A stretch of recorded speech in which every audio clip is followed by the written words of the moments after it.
Bonjour, nous sommes le jeudi 30 avril. C'est le dernier jour du mois d'avril. Pourvu que le dicton « En avril ne te découvre pas d'un fil, en mai fais ce qu'il te plaît » puisse se réaliser. Et qu'en mai nous puissions tous nous retrouver dans nos églises sanctuaires pour recevoir l'Eucharistie. C'est d'ailleurs le thème de l'évangile du jour, le discours du pain de vie au chapitre 6 de Saint Jean. Je l'ai mis sous fond d'une musique merveilleuse en hébreu. « Mets sur moi le feu de ton esprit, place en moi la puissance de ta parole, remplis-moi, remplis-moi, car tu es le seul Dieu que nous aimons, qui nous nourrit et qui nous donne la vie. » Jean a bâti son évangile sur la trilogie lumière, eau vive, pain de vie, qui s'entrecroisent et culminent au récit de la Passion. Jésus ne se présente pas seulement comme un sage qui permet aux gens de son temps de réfléchir aux valeurs de la vie, même si aujourd'hui nous en avons réellement besoin.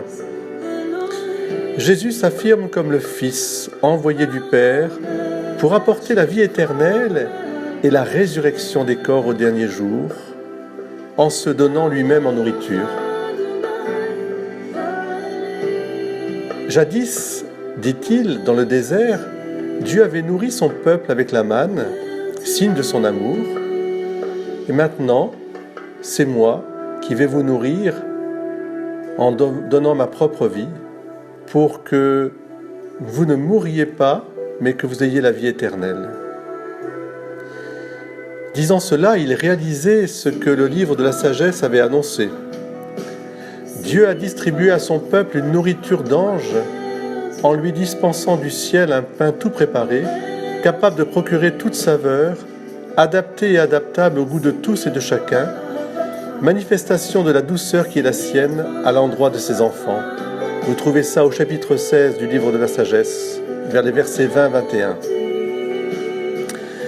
Jésus est le pain descendu du ciel pour se donner en nourriture par le don de sa vie, et quiconque mange de ce pain aura la vie éternelle.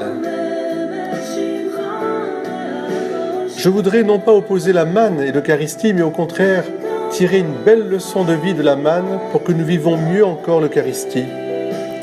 D'abord, rappelez-vous, la manne commença un dimanche matin, le premier jour de la semaine, devenu pour nous le 8e jour, le jour où le Seigneur mort et ressuscité se donne en nourriture à chaque messe.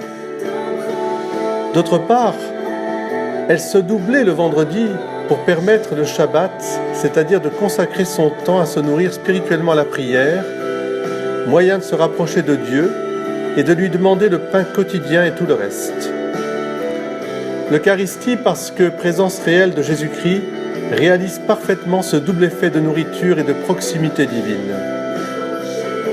Nous confions à Dieu toutes nos préoccupations terrestres dans l'action de grâce liturgique et nous communions à la vie même de Dieu en recevant Jésus, vrai Dieu et vrai homme. Je voudrais ajouter encore un point. Julien Green, dans son journal, fait remarquer que la manne pourrissait quand on la gardait. Et cela veut dire, dit-il, que toute lecture spirituelle, et moi je dis toute Eucharistie, qui n'est pas consommée par la prière et par les œuvres, finit par causer en nous une sorte de pourriture.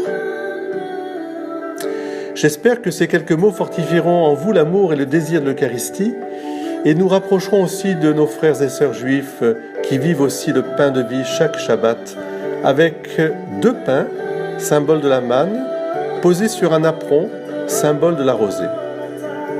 Vraiment bonne journée à tous, en route vers le mois de mai.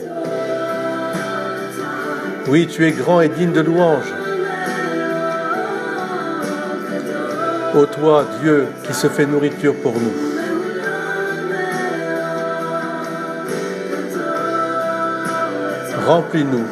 Remplis-nous de ta présence, remplis-nous de ton amour. Nous avons faim et soif de toi, Seigneur. Amen. Alléluia.